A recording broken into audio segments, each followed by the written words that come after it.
don't know if you have this experience where if you're doing anything all the time, it's not just, this, it could be, a job you have or something that you just are fully immersed in.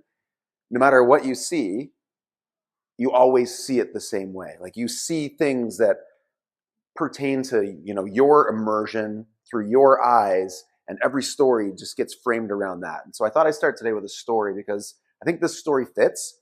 It was not specifically written about this, but it really is a nice segue into what I want to talk about tonight. And it's an old story. I'm getting up there, almost 50. So we're working our way up there. And it was a story by H.G. Wells, and it's called The Valley of the Blind. And real quick, I'll give you the synopsis of it. But it's a story of a remote village in Ecuador in the mountains. And basically, this village got cut off from the world through some type of natural disaster. So if you can imagine, everything's just hunky-dory, everybody's living their life, and then there's a natural disaster and this area gets cut off. But what wasn't known was that the inhabitants of this village had a recessive gene that predicated them towards blindness, but it was recessive, so it didn't get expressed, and generally people didn't have blindness until it got cut off from the world. And then there was some intermarrying and some intermingling that went on, and that recessive gene started to become more expressed.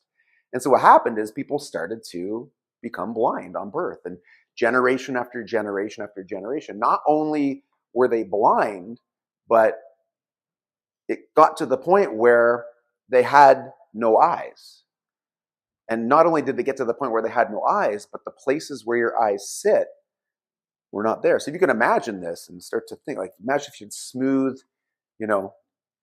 spaces where your eyes would be. And then it got to the point where the actual concept of sight had disappeared, right? Because you're generation after generation, you don't have eyes, you don't have even spaces where your eyes are, you don't have even the words to use to describe it anymore.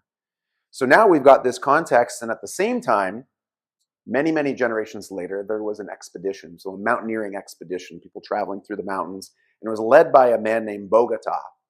So Bogota was an experienced mountaineer, and he was leading people through, and an accident, he slipped down the side of the hill, the mountain, and he got cut off from his group and he couldn't get back. So he was walking and exploring, and even though he had the skills to survive, and he did for months and months and months, and actually years, so he was distraught, and he started to come across what looked like a cave, and he walked through the cave, and he worked his way through and into this beautiful valley, and he started to see what appeared to be signs of habitation. But it wasn't like anything he'd seen before. He'd kind of see it from far back, and obviously he's getting excited, and he's running up there, and he just can't wait to meet people. He hasn't seen people in like 2 years. And he notices there's this crazy network of ropes all around, and there's paths that are all kind of carved out. He couldn't quite understand what was going on. So then he saw people, and he's, hey, over here, over here. And he noticed that they turned in his direction, but they weren't acknowledging him. So he kept walking up, and he got closer and he got closer. And when he got up, to his dismay and shock, not only were they blind, but they had no eyes. And so he tried to describe, himself to these inhabitants. And of course, at the first chance, they were a little bit put off. He was talking about, hey, feel these. I have these things right here, and I can see, and I can look up, and I have the stars and the skies. And this guy is like crazy. Because remember, they didn't even know what sight was. They didn't have the words for vision. But nonetheless, they thought it was kind of interesting. So they brought him into the village, and they introduced him to everybody else. And they thought, all right, well, we'll let this guy live with us. He's no harm. We've got an extra set of hands, and we can go ahead and he can join the community. And that was all fine until he started telling all the kids about sight and vision and all these amazing things. And now they were, okay, not only is this guy a little bit off, but maybe he's a little bit dangerous. We can't have people thinking, about all these weird things that don't actually exist. And so they said, we're going to ban you from the village. And he had to think about that and realize that, he hasn't seen people in years, and where's he going to go? So he said, no, that's it. I'll conform. It's fine. I'll do what you want me to do. And he did. He did his thing, and he continued to live in this society, and everybody was happy. And then he met a girl and fell in love and said, man, I want to marry this girl. Well, it turned out the girl was the community leader's daughter. So this community leader already thought this guy was a little bit wacky, and He was trying to explain to him. He's like, no, but I can see, and the vision, you reach up and it's beautiful. And they thought, okay, no, you have to go. You have to go. You can't be a part of the society anymore. And then last ditch effort, they got together with the elders, and the leader came back and he said, actually, you know what, you love my daughter. I really want this for you. I want you to be able to stay. I want this for her. We came up with a solution. We have these amazing surgeons here in the community, and what they're going to do is they're just going to remove these soft spots in your face that you call eyes, and talking about vision, and then this problem will be gone, right? We'll never have to worry about it again, and then you can conform. So we're going to do that tomorrow. This is your last day. And so had the final campfire of the night, and everybody went to their huts and their rooms in this village, and one last day, he walked up to the top of the mountain. He looked out over the valley, and he was kind of taking in all the beauty. And he thought to himself, wow, am I going to give all this up in order to be a part of this community? And moral of the story is, the end of the story, and this is actually the H.G. Wells version, he decided to give up actually having a community in order to keep his eyesight, but to wander aimlessly for the rest of his life alone. So why is that a story that relates to us here tonight? And the answer is, you're not obviously being asked to give up your eyesight, but in many ways, I would make the case that you've been asked to give up the vision that you have for your life, to trade that vision to live in the valley of the blind, if you will. You've been asked to conform in many ways, to do what everybody else is doing. And again, we're very focused on health, so I can make all of the analogies to health, but it's everywhere. And I see it. I have children. I've been working with people for over 25 years. And, we're in this position where it's just easier and it feels good to be accepted by everybody else around us. But at what cost, right? Like, what are we trading off? And, not just for yourself. How many people here have kids? I always think this one really hits for me. Think about this and just really put yourself in this situation. Is it safe to say that your parents 20, 25, 30 years ago looked at you, little Stephanie, and they said, oh, I want the best for Stephanie? All right. We all look at our children that way, correct? Your parents also wanted that for you. And are you experiencing what they wanted for you right now? Think about that. And this is not an indictment of where we are in our lives. It's not to say, oh, you're doing something wrong. It's not to say, you're not having a great life. I'm simply saying, as a parent, if you look at your children, there's a certain desire that you have for them to have an amazing life. Understand that our parents probably wanted that for us too. And so if we're not striving towards that or experiencing it, and hopefully this hits home with you because it did with me, what are the chances, like the realistic chances, that our kids aren't going to be doing the exact same thing 30, 40 years from now, having a conversation like this, or thinking, well, I'm willing to give up my vision for my life, but I want the best for you. Do you see how that cycle continues over and over and over? And sure, I think the younger group of us here today are still excited about that life, and that's amazing. And hopefully today you can take away not just some action steps, but a new perspective on how you can apply these principles and start to create that life.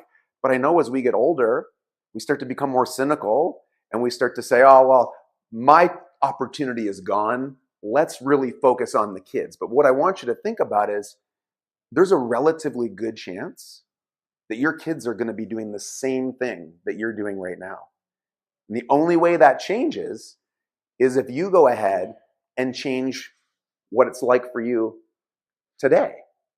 And so, if we look at, what we're doing here today, and number one, I want to tell you that I am far from a guru, and I don't have all the answers for you. That is for certain, but I do have a lot of experience.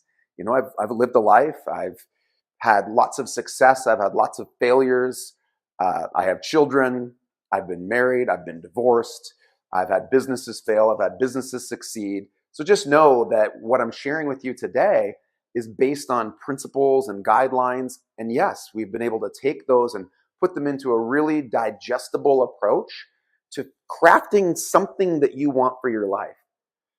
And I'll tell a story at the end. I don't want to give it all away, but just know that when I say building a great life, it doesn't have to be, maybe the life that you think. And I think in many ways, we're probably skewed quite a bit by social media, to see what other people are doing, what other people have, or what other people's experiences are. And we assume that that's what success has to look like. And it doesn't. And that's not what we're trying to get to tonight.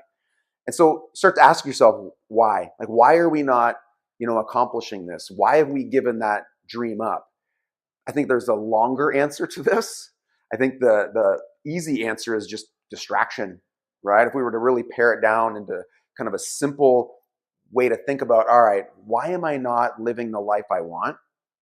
And we often think about the effects. Oh, I don't have this. I'm not feeling this way. I don't look this way. We have to go deeper, and that's the goal tonight. I was looking up just interesting stats for tonight and social media use. So I did a study, and I'm not just blaming social media by any means. I use social media, and there's ways to use it that can be beneficial too. But the average use of social media is 1 hour and 40 minutes a day. It's 12 hours a week, right? I mean, that's 50 hours a month. But if you multiply that over the course of a long time, it was 158 days every 5 years that we're distracted on social media. But it's not just social media, it's also people, right? People in our lives that maybe shouldn't be in our lives, or that we're allowing to be in our lives. And it's just the shiny penny. It's like the next thing, the next thing, the next thing. And yes, social media amplifies that experience. So we have to start to think about, how do we focus in on what we want? And that's really what this Dream Life project is about. We've taught this probably hundreds of times. We have 80 Life by Design offices all around the world teaching very similar principles. So just know this stuff does work. And the goal with it is this. And of all the things you see tonight, that word is the most important to me. The word you. I think the biggest challenge that we face is realizing that you are the most important person in your life. And that's hard for parents, because I have children too. And to put yourself first is really, really challenging, okay? And some people would even say that's not okay, it's wrong, it's morally incorrect. I'm saying it's great to be a little bit selfish, not self-centered, but selfish. You can make a strong case that being selfish is going to allow you to be a better parent, it's going to allow you to be a better friend, a better partner, a better business owner, have a better life. But what I want you to get is, how do you craft that with you at the center of this? And then to answer the other question, which is, what do you want? Right? We get so distracted, I don't think we're really clear on what it is that we want. So I won't put people on the spot here, but if I were to ask people what they want, some of us are going to have a pretty clear idea of what that is, and that's great. Hopefully tonight just reinforces everything you're doing, maybe gives you a few more tools or just a different perspective. For others, it might be the first time you've actually thought about, oh, what do I want? Can I have that? Can I experience that? Why am I not getting that? Oh, I'm not worthy of that, or maybe I just shouldn't be allowed to have that experience in life. So I do think we have to ask that question. If I had to pare it down to what the answer most people give me is I just want to be happy. I just want to be happy. And I think that's a great pursuit, but I do want to make a point. Happiness is not a cause, it's an effect, right? So the problem we end up with is, if happiness is our goal, then we can get that effect very short term from a lot of different things. It's where a lot of addictions are driven from, right? Is this idea of, I just want to be happy, I just want to be happy, I just want to feel good, I want to be happy.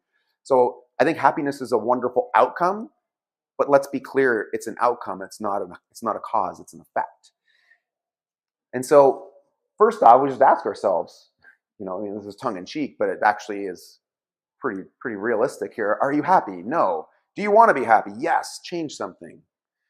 Are you happy? Yes. Keep doing what you're doing. Am I happy? No. Do you want to be happy? No. Keep doing what you're doing. I really take a rational approach to building the life that I want. And I think that's what I want to share with you tonight. So when we built Life by Design, we built it on this premise that there are just very basic fundamental requirements to both be healthy physically and mentally. And so Think by Design is really 5 steps that meet those needs and requirements. Now, we talk a lot about the other ones: health, nervous system, structure, food, diet, training. Think by Design is about, well, what are the actual mental, psychological requirements for us to build a great life? And then you need to be able to apply those. So there's a formula we came up with. I mean, I'm sure we didn't come up with it, but I did come up with this. But I want us to talk about this exact one, this piece right here. So I think everybody recognizes you got to be consistent with whatever your actions are, and you need to be able to do them, over an extended period of time. But this is actually the missing piece, is the correct principles. So I'll give you a really easy example. Let's say you want to lose 10 pounds, right? I mean, that's a very common one for people. I want to lose 10 pounds. I go, great, what are you doing? They go, well, I'm on the treadmill 5 days a week. All right, so pretty consistent. How long have you been doing it? 5 years. Well, that's a long time. Are you getting extraordinary results? No. So something's wrong, right? They've really done the really fundamental steps that people assume they have to put into play to get something. But what is incorrect is they're just doing the wrong thing, right? This is the most important thing to understand, is there are correct principles that when you understand them and you apply them, they create leverage. They can amplify the effect of something. So I could take the same 5 years, 5 days a week, and I could swap out the treadmill with resistance training.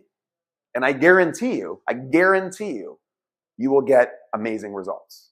If you strength trained and resistance trained 5 days a week for 5 years in a row.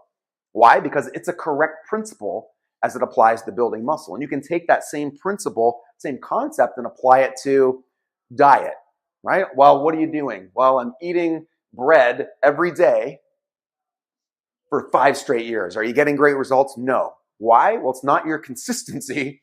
It's an incorrect principle. If I just swapped out bread with protein and you'd get amazing results, it was simply just changing the principle. So what's the point? We have to understand the principles, right? If you understand the principles, you can put them into play. This is powerful because what happens, and I see it every day. I talk to patients every day. It's not working. It's not working. It's not working. Principles are principles. They always work.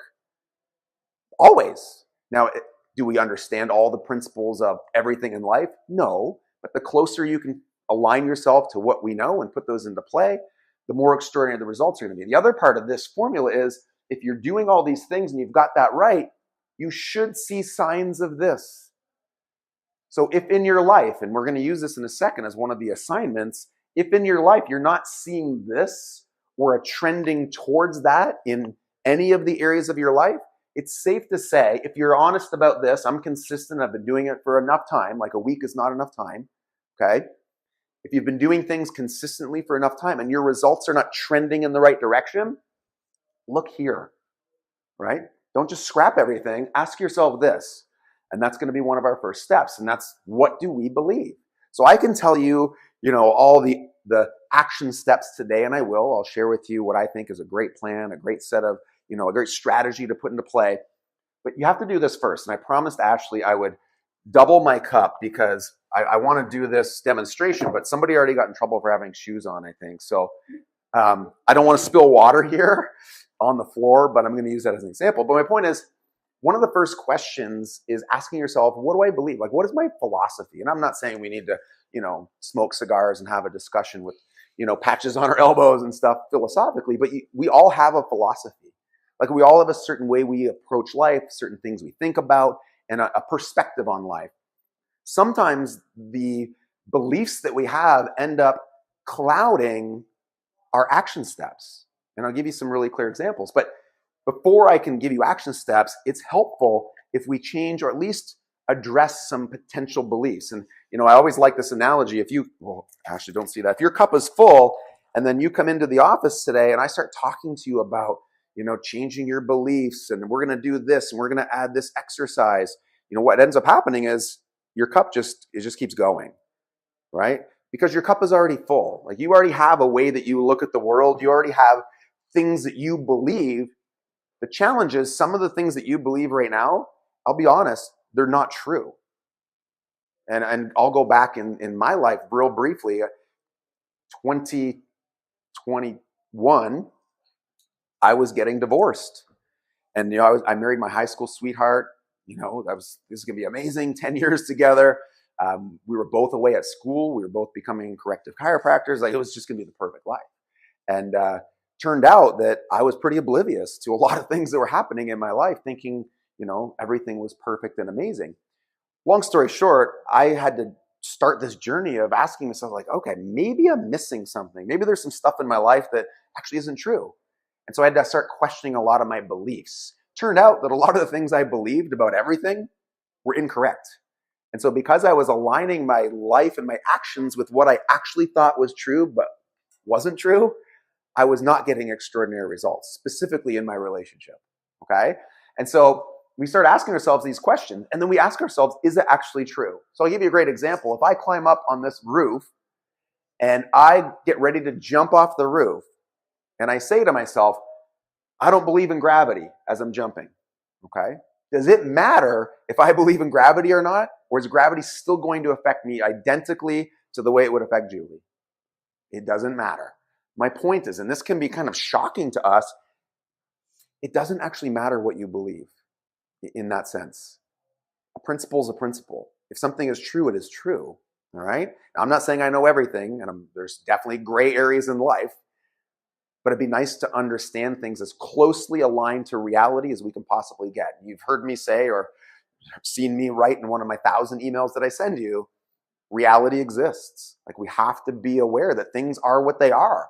And if we pretend like things aren't what they are, then we're going to pay the price, right? And one of my favorite quotes is, you can avoid reality, right? Oh, if it ain't broke, don't fix it, right? You can avoid reality, but you cannot absolve yourself of the consequences of avoiding reality. You can't jump off the roof and say, I don't believe in gravity, until I hit the ground, and then things get broken, okay? So we have to ask ourselves, is what I believe true? And I'll give you an example of how this applies to your actual health and your life. Let's assume, this, by the way, is not an indictment of taking medication. There's a time and a place, all that stuff. I'm simply saying, I think we all agree, if your daily routine is taking a lot of medications, it's probably a sign that you're less healthy than you'd like to be. Yeah? And we can all agree on that first. So let's assume, though, your belief about health was this: in order to be healthy, I must take a lot of medication. Right? Some people's belief system is, as long as I don't have a symptom, I'm healthy. And when I do, I'll go to the doctor and I'll get a pill, or I'll wait until I need a surgery and then I'll go get a surgery. If that was your belief, guess what your action steps around health would be? I would do nothing at all, right? Until I had a major symptom or a major crisis, and then I'd take a bunch of pills or I'd get a surgery. Would we all agree that if that's your approach to health, you're going to be less healthy, right? The quick example I give people is, if I took, I don't know Ryan's case, well, I do, but this is not specific to Ryan. If I took Ryan's pills, I'm not saying anything. If I took Ryan's pills, would I be less healthy or more healthy? I'd be less healthy, right? I'm not saying there's not a time and a place, but the point is, if my belief was take a bunch of pills to be healthy and I wasn't healthy, maybe we should question the belief, all right? So think about it from another perspective, right? Money. People have weird beliefs about money, like really weird, super skewed. Everybody's got a real different perspective. I'll share with you mine. It wasn't always this way. I came from a very lower middle class family. My dad had 2 jobs. I mean, we walked uphill both ways to school, legitimately, because I went to the school on the other side of the main street. So I had to walk up and go both ways to school, uphill both ways. It's legit. But my point is, my belief about money was, oh, money doesn't grow on trees. All the stuff my parents had told me. God bless my parents; they're wonderful people. They worked hard, and we had all this kind of life experience only because of the hard work they did. But my perspective on money today is very different. My perspective on money is it's an exchange of value, right? Your experience here at the center is a product of my belief about money. I believe that for you to have an amazing experience here, we're going to exchange value. But I take that very seriously. When you make a payment for your experience, I want to make sure that experience is exceptional, right? But if I believe that, well, money doesn't grow on trees, and only the filthy rich have money, all those things, the way I acted around providing service for my clients would be very different. We even teach this with our kids. So, for my kids, if my kids try and sell you stuff, I apologize, but that's just, they're walking around, oh, I've got an apple I want to sell. I'm like, guys, that's not what I mean by exchange of value. I'm like, scribble a picture on the paper. I want you to pay me for this. But that's kind of the mentality, is create value. My point is, if your belief system is skewed, your actions will follow. All right. And then I use the example of relationships. For some people, they think, well, relationships are easy. I don't know what relationships you're in, um, but when I believed relationships were easy, my results were not extraordinary, is my point. When I decided that, well, maybe the reality is relationships are hard and that's okay. And they require effort and they require attention, they require work. Like health. Health is not easy. It's not. It takes a lot of work for you guys to come here and be here, change your diets, and all the different things you're doing requires effort. But the outcome and the result justifies that you're following the correct principles and you're getting the results. So what's my point? My point is, if you are struggling in any area of your life, health, finances, career, relationships, doesn't matter. You pick it, find the area that you're struggling most. I can almost guarantee you that you have a flawed or faulty belief about that. Almost guarantee, because for me, anytime I'm struggling in an area, instead of saying, well, what's so-and-so doing, or what's the world doing, or why can't I, succeed? My question is, what am I thinking? Like, what am I thinking that might not be right? Like, do I have a flawed perspective on this one thing? And it's almost always, and maybe you've had this experience, when you get a perspective change, then you see things differently and you realize, oh, I just had the principle wrong. Especially if you're a hard worker and you really have a great work ethic, it can get frustrating because you're a hard worker. You're like, man, I'm doing it, but I'm not getting the result. Go back and ask yourself, okay, maybe I need to look at the principle here. Maybe I've got something incorrect. One of my favorite quotes, and I read this 20 years ago, was that, true discovery is not seeing new lands, it's seeing the same lands, but with new eyes, right? Just having a different perspective on things. And hopefully we can bring that to you. So, the first step in this Think by Design approach, and you're going to get all kinds of resources, an ebook, all kinds of stuff. Whether you do any work or not, that's entirely up to you. I can say it's led to a lot of major successful improvements in my life, and I hope you'll do the work. What I want you to get, and this may be the most important thing I tell you, other than the word you, is that the second part is you have to then get clarity on what you want. This, to me, is the hardest part. Because most people want what they have been told that they want, what their partner wants, what their parents want for them, what social media tells you want. And we haven't allowed ourselves to just be okay with whatever we want, right? No judgment at all. But how do you decide? How do you figure it out? Because we talked about the distraction. The solution to what we're talking about tonight is focus, right? Having the courage to focus in on those things that you want most. And be okay with focusing in on those, even if it's not what other people want. So how do you do this? Well, you start here. You have to identify your values. We're going to talk about that very briefly. Once you have values, sure, then you'll know what to do and then you'll get results, right? You've maybe heard this before, but be, do, have. You don't have, do and then be. This one sounds, once I have $1 million, I'll do that thing I was going to do and then I'll be a good person, right?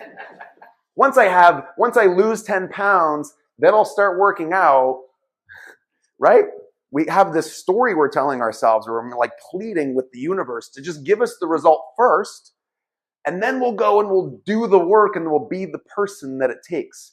The simplest answer when a patient says, how do I lose 10 pounds? And I could talk about the protein and the weight training and all that stuff, but the real answer, become the person who will do the work to lose 10 pounds, right? Not to sound cryptic, but if you're not the person who's going to show up, who's going to make an investment, who's going to come, at 6 a.m. or at 6 p.m. and after a long day of work, if you're not that person, then the first thing you have to do before you come here is you have to start working on being that person, right? Building that part, because when you get that, the doing is really not that difficult. And I think anybody who's started the process will attest to that. Yeah, the first couple of workouts might be tough, or making 2 or 3 checkups a week, or changing your diet. It's hard at first, but if you're the person who's, desiring a result, you'll do the hard work. But if you're not the person, there's nothing I can tell you. Like, it's taken me a long time to get that, because I really do care about people getting the results. And sometimes I care more about people's health than they care about their health. And that's been difficult. I've had to really let go of that. But I did realize that unless the desire is there and the person is that person who will do the work, you can lead a horse to water, as they say, right? So how do you use these values? And let's talk about values. I love this principle. I'll see people who were part of my original practice in London, started over 20 years ago, and all that time you did the talk and you talked about the doorman, they'll still talk to me about this. So I'm excited to share this concept with you. What's a value? A value is something that you would like to gain or keep. Why is this important? Well, a value would be health. It's a great example. Financial abundance, career improvements, relationship development. These would be values. What I'm saying is they are the core of deciding what you want. So when people go, I want a new house, I want a new car, most people don't want any of those things when they really get into the core of what they want most. But if you learn your values and get clear on those first, the what you want is actually quite easy. And once you start to identify your values, the what, it'll just literally like, oh, that's what I want, right? And it's not a private island. It's not like a huge diamond ring. It's not all the things that people assume they would want. Like if I gave you no restrictions at all, so you can have anything you want, no restrictions at all. Your first thought isn't, I want a 27-room mansion on a private island. Nobody's thinking like that. There's just other things that will make you happier. We need to get deeper so we know what those values are. So again, values could be health.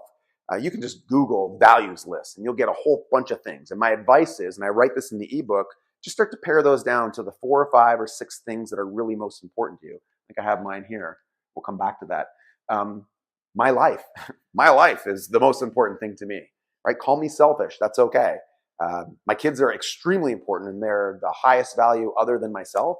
But if I'm not here, I'm not going to be a very good dad, business owner, husband. So I've got to take care of myself first. Health, family. Again, I think a lot of us are going to have similar values, but it's not always the case.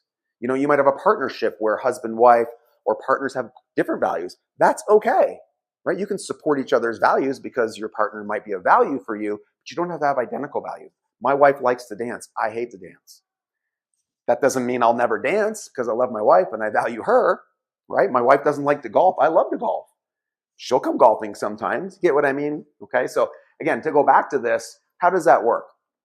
Once you know your values, and this is really, I think, powerful, start to use them to make decisions in your life. So, for example, it's probably safe to say almost everybody in this room, consciously or unconsciously, has health as a value, right? It's how you ended up here. Now, your idea of health or your definition of health may have changed since you've been here, and I hope that's the case and we can keep evolving that. But your value about, I want to feel better, I want to function better, whatever that looked like for you, that's how you ended up here. If you didn't have that value, you wouldn't be here. You definitely wouldn't be here at 7 o'clock on a Thursday night, even if I told you to be here. And you probably wouldn't be making your appointments and your workouts and all those different things. You want to surround yourself and your life with people who have similar values. Again, not identical. And the analogy we use a lot is a doorman. So I want you to imagine your doorman has a list of all your values, all right? And then, Ashley shows up and she says, oh, I'm here to see Jamie. And the doorman says, give me your values. And they go, oh, they're similar. Come on in. Oh, actually, they're not similar. You're not going to be able to get in today. And that's hard and difficult to create those boundaries. We've seen it in our businesses. I had an original gym in London. We brought somebody on who definitely didn't match our values because we thought we needed him because we were busy and we were in practice and he was a coach. And in the end, it totally got dissolved. It went to like a legal situation. And, I call that the stupidity tax. And I paid that tax because I chose an opportunity over a value. I would say if you look across your life, and I see people shaking their heads and nobody needs to tell their stories. If you look across your life, all your failed relationships, failed, jobs, friendships are probably a case where there is a mismatch in values, right? And sometimes that's actually reassuring to think, oh, that person wasn't a terrible person, right? That wasn't all their fault or all my fault. We just had different values, and that's okay. And so I think we need to give some consideration to filling our life for the vast majority. I know the question always comes up, what about family? And, that's a whole other story.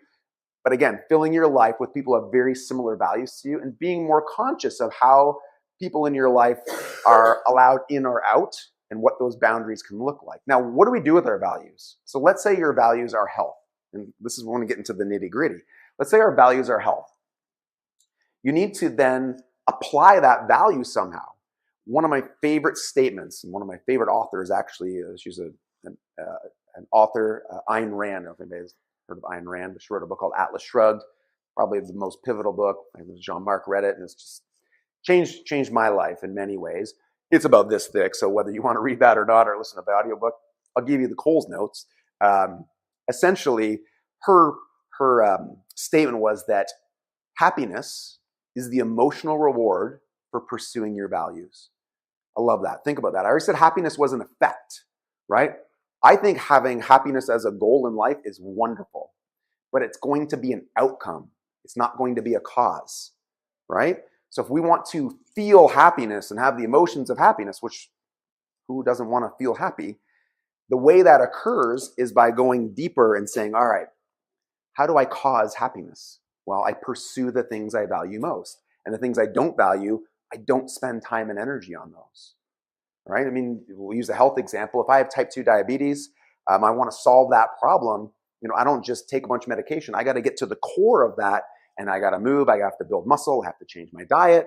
Same thing. If I want to feel happier, I can't just go manipulate that with a medication or a drug or some other addiction. I have to get to the core of it. Well, what's the core? Pursuing the things you care about most. So I want you to think about your life right now and say, when am I happiest? Right? When am I the most happy?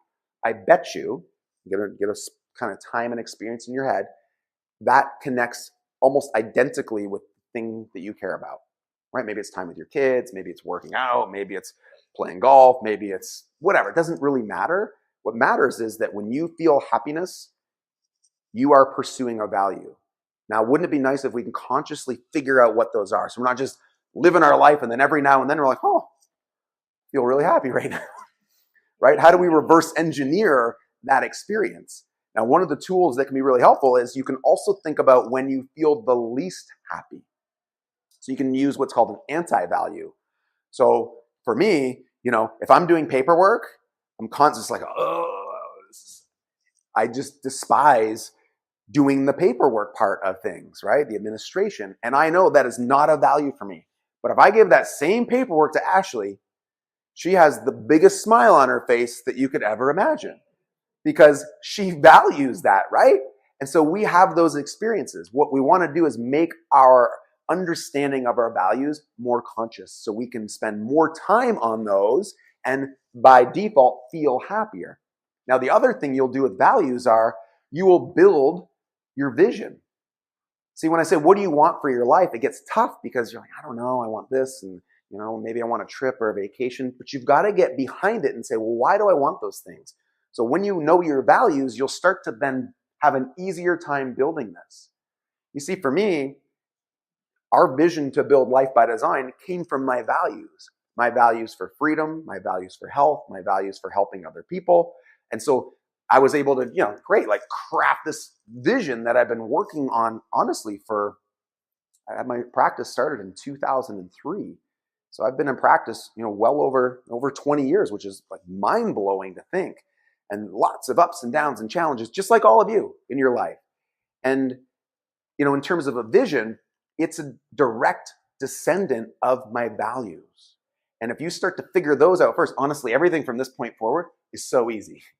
Right? It's the values that are tough and it's the values that are difficult to apply. I'll give you a real quick example. When COVID happened, one of the first things that I realized like 3 months in, one of my big values was freedom. I was like, oh my gosh, this feels terrible, right? I mean, running businesses in COVID was insane. And I mean, for anybody who went through that, it was like getting punched in the face every single day, trying to, traverse your way through. And I realized I want to do, I sound like a baby. Like, I want to do what I want, when I want, where I want, with who I want. And that's what I wrote down. So I realized that freedom was a much bigger value for me. And it got to the point where we were leaving Canada. Like Dr. Steve was taking over the practice and we were going to New Jersey. My wife's American and we're trying to make all these changes. My point is we took extreme action that aligned with my values and I was very happy doing it. All right. So knowing your values will lead you to your vision. And from there, then it's just fun. Like this is the fun part. All right. Well, what do I want? What do I want with my life? The challenge, and I'm going to throw this out there. If you try and do this without knowing your values first, The risk you take is creating a vision that is not yours, number one, or not tied to your value system, which means when it gets difficult, you're not going to do it. You're just going to give it up because it sounded like a really cool vision when you painted the idea of, we're going to have these businesses and things are going to be great. And, everything was wonderful, except when it wasn't wonderful. So when it's not wonderful or life is really, really hard, if it's not a deep connection to your values, it's why when your kids are sick and they're throwing up all over the place, you're like, oh, are you okay? But if it was somebody else's child, you're like, oh, right? One's part of your value system and the other one isn't. And that's okay. That one has parents that they can take care of that child. So you have to have your vision deeply connected to your values. Otherwise, you're not going to do the hard work. So what do I want? You're actually going to get a tool. If you're super into organization, the tool we use is called the Perfect Life Planner. Now, if you just like paper and pen, that's great too. All I'm saying is to start the process of contemplating this and coming up with some action steps in all the areas of your life, relationship, health, career. If you don't know what you want, it's really mind-blowing that you think it's going to happen, right? I'm going to get healthy. Well, what does that look like? I'm not really sure. I'm going to be successful with my career. Well, what does that look like? I don't know. I want to have a great relationship. Well, what does that? I don't know. I just want to be happy. Just want to be happy. You have to be willing to go deeper and really clarify what you want. Now, you don't have to do what I'm doing. I'm simply saying, this is my health objective. And right into the details, like I want to do this. I want to look like this. I want to work out this many times. Doesn't matter. Doesn't matter what mine is. It matters that I've taken the time to write it down and to be clear on it. And guess what? It's changed about 1 billion times. So it's not about being perfect either. It's just about being clear. Like, here's what I want today. So I can set my, true north this way for the next 90 days. And I like 90-day cycles. And I'll tell you why. If you think about a 25-year vision, right? That's daunting. Where am I going to be in 25 years? What's that going to look like? It's really scary. But every 90 days is 1%. Right? Think about that. Every 90 days is 1% of a 25-year vision. So you can accomplish a lot if you're just trying to go 1%. But if you do that every 90 days, you're going to accomplish what you've set out. In fact, I will make the case that if you truly follow through with this, you'll probably accomplish the vast majority of what you set for yourself long before 25 years. Right? It's natural for us to far underestimate what we can do in 25 years. And, the attestment to this is every one of us in here, or at least a large group, probably has a list for today of about 10,000 things, right? Show me your list of things you want to do. It's like 1 million things that you're going to do, maybe one of those. But if I say, show me your vision 25 years from now, if you even have a list, it's only got like 3 or 4 things on there. So we overestimate what we can do in today, but we underestimate what we're capable of 25 years from now. We need to reverse that. We need to overestimate what we can do in 25 years and then just figure out, well, what's the one single thing, which is actually a question on my whiteboard. It says, what's the one thing that I can do today that will move the needle? And every day I have one thing. I have a long list too, but I have one thing that has to get done. Today was prepare for Think by Design. That was it. If I get that done today, my day was a success. Tomorrow's taxes, right? So one thing has to get done on that day. And then you can start to map that out. What do I want? And we can reverse engineer that. Number 4, we've talked about your philosophy, thinking about what you believe. We've talked about having values. We've talked about vision. Number 4 is the toughest one. It took me a long time. There's a great book if you're looking just for resources on this stuff. So number 4 is purpose. What's your purpose? That's difficult. That was elusive for a long, long time. A great resource is a book called A Man's Search for Meaning. You've heard of that book by Viktor Frankl. So he was I believe a psychologist or a neurologist, and he was detained in the Holocaust and multiple, concentration camps. Ended up surviving the Holocaust, and he wrote a book talking about, everything can be taken from you except your final freedom, which is your ability to choose what you want. And he said that was the difference between people who survived the Holocaust, outside of obviously external forces that were out of their control, but people who survived it mentally and people who had succumbed to the stresses and the strain and, the obviously circumstances that they were under. So for me, purpose, as I said, is about freedom. And not just creating freedom for myself, but creating freedom for my family. And now I'm seeing why we wanted to build Life by Design is we want to create freedom for other people, health freedom, feeling great, living a great life, starting to identify your values. And I think what you've seen for people who've been here a long time or a short time, and you look around this community, it's pretty astounding. And sometimes I have to kind of pinch myself a little bit. It's a very thriving, exciting community in this little town of Blenheim on the main street. You know, it's this headquarters for Life by Design. We've got all these locations, but right here are literally 1,000 people who are striving towards these goals. And I'm only saying that because it happened over 25 years because I decided that's what I wanted, because that was core to the vision and values that I had. So I'm going to take you through the detailed plan, and this is the final piece. And you know, as we go through this, I used to do this presentation. I would always think my goal was, you know, to leave people inspired and to always have a standing ovation at the end of the presentation. And then I realized that was about me feeling good about what I was presenting. Now I realize the goal is for you to leave with this kind of look on your face that says, what the heck? What am I going to do next? I was just really happy in my ignorant bliss,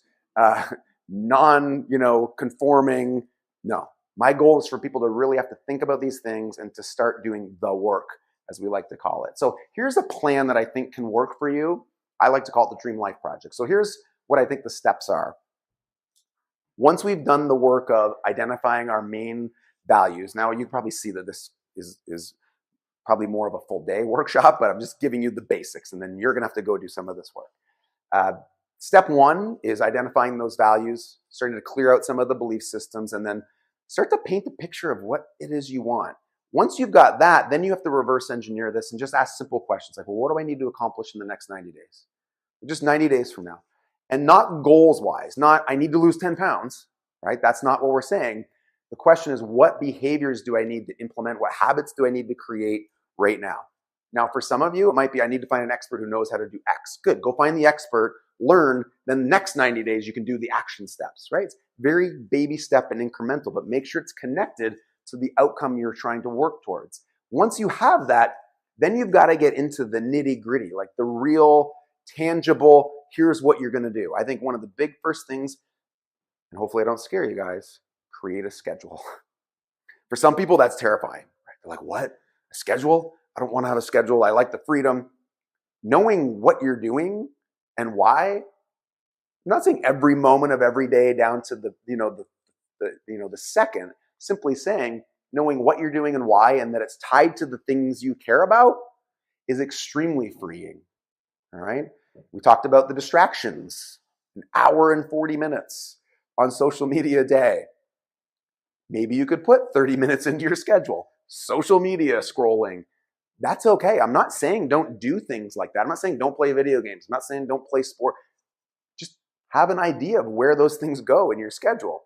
All right. So again, I'm not saying how to do this. There's a million ways and strategies and time blocking. And there's all these other principles you can do. But I know where I'm supposed to be tonight right now. I know where I'm going to be tomorrow. I'm coaching the 6 a.m. class if anybody's coming. I'll be there at 6 o'clock. I'll be there at 5:30. I know where I'm going to be on every single day. The next thing, and this is also a scary thing for people, have a budget. I know we're not talking about finances today, but it is an extension of all these things we're talking about.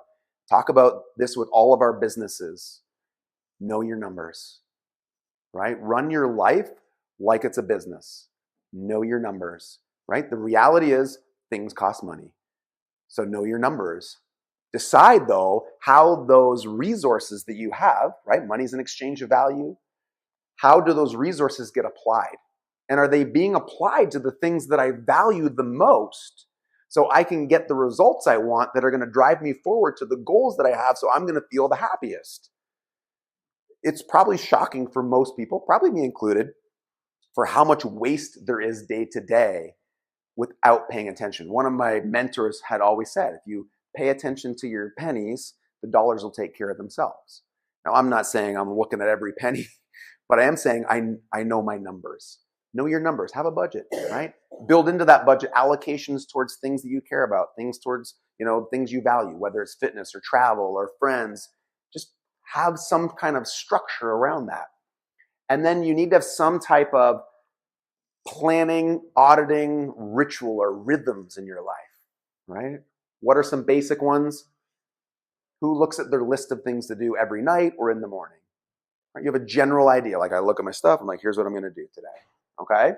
Daily planning. I'm a morning, do it in the morning over coffee. Some people are, I'm going to do it before bed, whatever. I think a daily routine is great. Once a week, I spend 15 minutes. I look back at the week. I go, how'd it go? Was it good? What I get done? What I didn't get done? Cross some stuff off my list, right? Add some stuff to my list. Figure out what days they're going to go on. Every 90 days, for all of our businesses, we sit down and we have a strategy session. We spend an hour and a half, 2 hours with my team. We talk about stuff.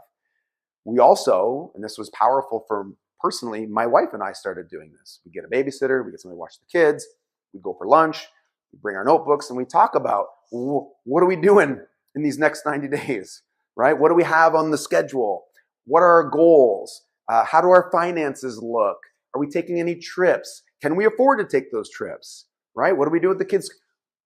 You need to have a conversation about these things on a recurring basis, just like you would in your business structure. And then once a year, I think it's really powerful to do some annual planning, goal setting, right? Reverse engineering. All right, well, this year we're going to renovate the house, or we're going to work on a rental property, or we're going to go to school, whatever it is. You can't just dream stuff up today and then expect it to happen tomorrow, right? There has to be some planning.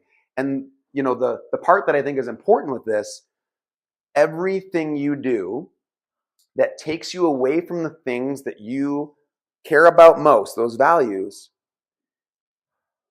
is slowing down the process of you moving towards the values that you have. It's a distraction, right? I mean, I think I have that as a quote. I read this and it was just like a punch in the eyes. And I'll end on this, and no standing ovation, just do the work, okay? To me, this is it. You need to have the courage to eliminate everything that doesn't directly feed what you really want. That is hard. That is hard. There's so much distraction. And if you don't know what you want and you don't know why you want it, it's so easy to get sucked in, right? To other people's stories, to the TV show, to the Super Bowl, to social media. And again, no indictment of any of those things if you are intentional about that. I'm going to watch the Super Bowl. It's in my schedule, okay? It's going to happen. But I'm not going to spend an hour and 40 minutes on social media. That's not in my schedule. That's not going to happen. And so this is challenging. And I'll leave you with this story. I said I would tell you this story at the end. And then Ashley's going to send you all kinds of resources. And you'll either do the work or you won't do the work, or you might do some now and some later. But again, just start the process, okay? And hopefully I'll always be that little, whatever, angel on on your shoulder, just tapping you, saying, is this what you really want? So it brings me back to my dad. So in 2019, my dad passed away. And it was unexpected, use the air quotes. It's one of those things where he wasn't really following all the guidelines and rules that I had laid out for him to follow.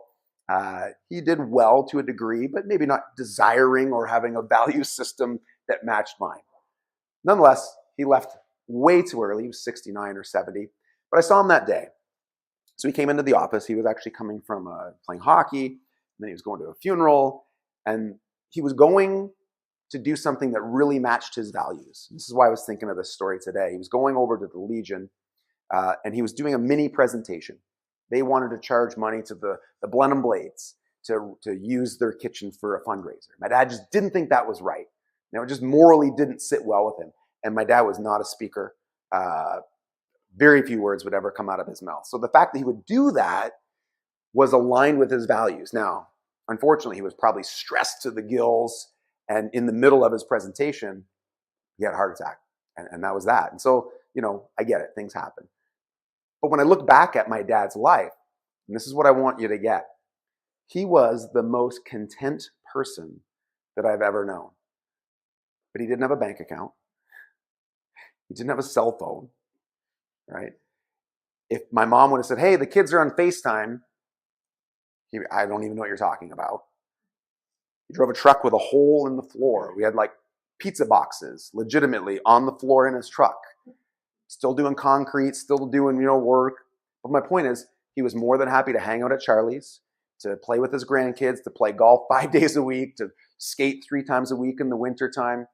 And I only say that because when you're deciding what your values are, don't judge those values for yourself, right? Your values don't have to look like 50 businesses and traveling the world and having $1 million. Like, it doesn't have to look that way for you to be successful. In fact, I'd make the case that if you accomplished all those things, but those were things you didn't actually want, that you would be the opposite of successful.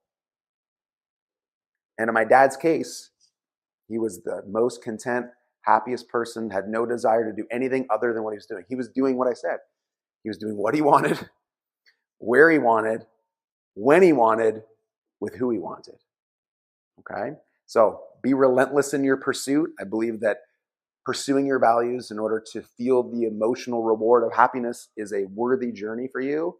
You're going to get all the resources. And then whether you start that process or not, I sure hope that you do, because nothing will be different if you don't. And of course, if you do, then this is your life to live. So go for it, guys.